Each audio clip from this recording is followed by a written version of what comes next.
नमस्कार मित्र आणि मैत्रिणींनो, श्री स्वामी समर्थ सगळ्यांना. चला आज आपण स्वामी समर्थ महाराजांचे काही विचार ऐकूया. मी तुम्हाला सांगू इच्छिते. तर माझ्या चॅनलला सबस्क्राईब केलं नसेल तर माझ्या चॅनलला नक्की सबस्क्राईब करा. असेच नवीन नोटिफिकेशन तुम्हाला मिळून जातील. तर आपण सुरुवात करूया आजच्या व्हिडिओला.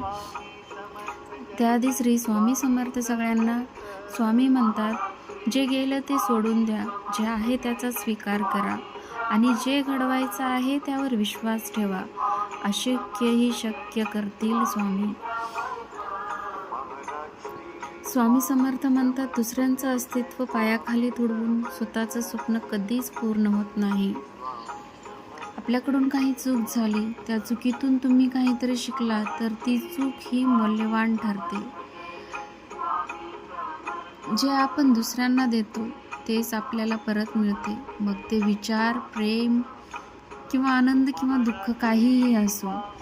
म्हणून श्री स्वामी समर्थ म्हणतात, जे आपण करतो त्या कर्माचे फळ आपल्याला नक्कीच भेटतात. म्हणून कर्म करताना विचार करून करा आणि जे आपण देतो तेच आपल्याला परत नक्की मिळणार आहे आणि ते पण इथंच भेटणार आहे.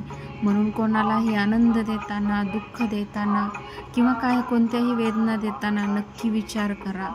आणि जे कष्ट करतात, जे मनातून भक्ती करतात, त्यांच्या पाठीशी मी सदा उभा राहतो असे स्वामी नक्की सांगतात. स्वतःला पटेल तसे योग्य वागावं. दुसऱ्यांसारखं वागून स्वतःचं अस्तित्व गमावू नये. कारण चमकणारी प्रत्येक गोष्ट हिरा नसते. स्वामी म्हणतात, भिवू नकोस, मी तुझ्या पाठीशी आहे. कोणत्याही गोष्टींचा सामना करताना नक्की तू मला माझी आठवण काढ. मी तुझ्या पाठीशी नक्की उभा राहीन. शुद्ध अंतकरणाने, शुद्ध मनाने, शुद्ध भक्तीने तू माझं नाव घेऊन मला स्मरण कर, माझं नाम स्मरण कर. मी तुझ्या पाठीशी नक्की उभे राहीन. आणि स्वामी सांगतात,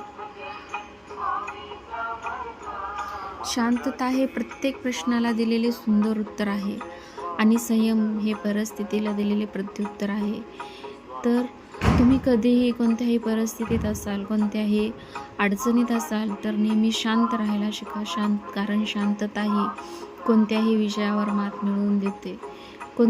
आपण कुठंच हारू शकत नाही असे स्वामी सांगतात. स्वामी सांगतात, माझे कर्म हेच माझे भाग्य असे समजून काम करणारा कधीही हरत नसतो. जो आपल्या कर्मावर विश्वास ठेवून चालतो तो आयुष्यात कधीही हारत नसतो. ज्याची